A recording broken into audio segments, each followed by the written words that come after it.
Traffic has been shut off on a U.S. highway in part of West Beatrice due to flooding along the Big Blue River. Officials barricaded U.S. 136 at Sumner Street and the east side of the river bridge at 8 a.m. this morning. Commuter traffic was being waved through one lane of road by police and fire officials.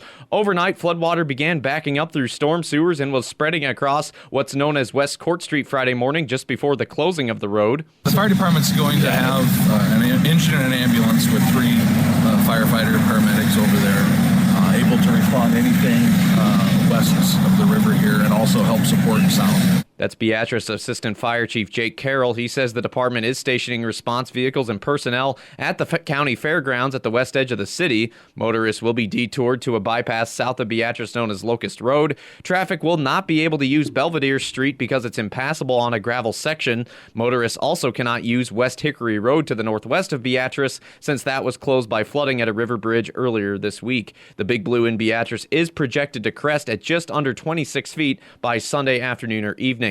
Jefferson County declared a state of emergency this morning, while Jefferson and Thayer County didn't see the worst of the flooding. The biggest concern here is the gravel roads. With repeated snow removal, a lot of the gravel has been taken off of them, making them even more soft. County Commissioner Mark Shanerock says they've identified every road in the county that needs attention. Most of the time when people have contacted me, they just wanted to tell us that the road is has got adverse conditions on it, and to let us know about it, and to please come out as quickly as we can to get those roads corrected.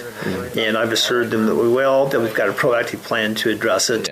Maintenance on county roads has already begun, and it could take a few months before everything's completely back to normal. A number of area bus and mail routes were suspended this week until roads become more passable. Turning to Seward, the Big Blue River there has hit record flood stage levels, reaching over 24 feet this morning. Justin Hladek with the Department of Natural Resources has never seen anything like it. I've never seen it this high. It's still spilling over the road over here to the west too, but we've never measured anything this high or this much discharge of this river at this site before. The latest estimates from the National Weather Service say the Big Blue could rise another foot or so before all is said and done. Highway 34 west of Seward is now closed. Part of Utica was without power yesterday. Seward County has listed 79 road closures or spots where roads are impassable, and Burlington Northern Santa Fe Railroad has halted train traffic through there because of water nearing the tracks. Turning to Crete, over 20 roads in Saline County are closed due to flooding, and that number could grow. At last check, the Big Blue in Crete is measured at 28.25 feet. The highest level ever recorded in Crete is 29.9 feet. City Administrator Tom Areta says city officials are encouraging but not forcing affected residents to evacuate. There are some streets that are inundated with water up to 2 to 3 feet deep. So there are a number of properties that are adversely affected by this.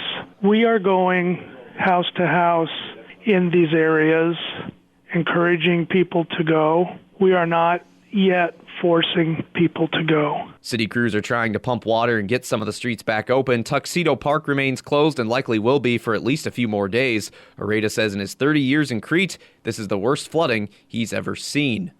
From a statewide vantage point, Nebraska remains in a state of emergency. Officials with the Nebraska Emergency Management Agency, National Guard, Department of Transportation, the State Patrol, and more have opened the State Emergency Operations Center in Lincoln. At Shell Creek near Columbus, a farmer drove a tractor out to assist a motorist who was stuck in floodwaters. The farmer was swept away, and NEMA has confirmed that the farmer died. A person may have been also swept away when the Spencer Dam collapsed on the Niobrara River. Residents across the region are being evacuated as rivers overflow their banks. Roads were closed across the state as they became impassable, and people displaced by the waters took shelter in hospitals, schools, and other buildings. More than 1,000 Norfolk residents were staying in the city's 5 shelters Thursday after residents threatened by floodwaters had to evacuate. National Guard Major General Daryl Bohach said there's been no shortage of offers to help in the recovery process. We've already started to receive into the State Emergency Operations Center many organizations volunteering to help in recovery and assistance to our communities. And so we ask those folks to continue to channel that information to us, and we will do our best to match that up with the requirements out in the communities.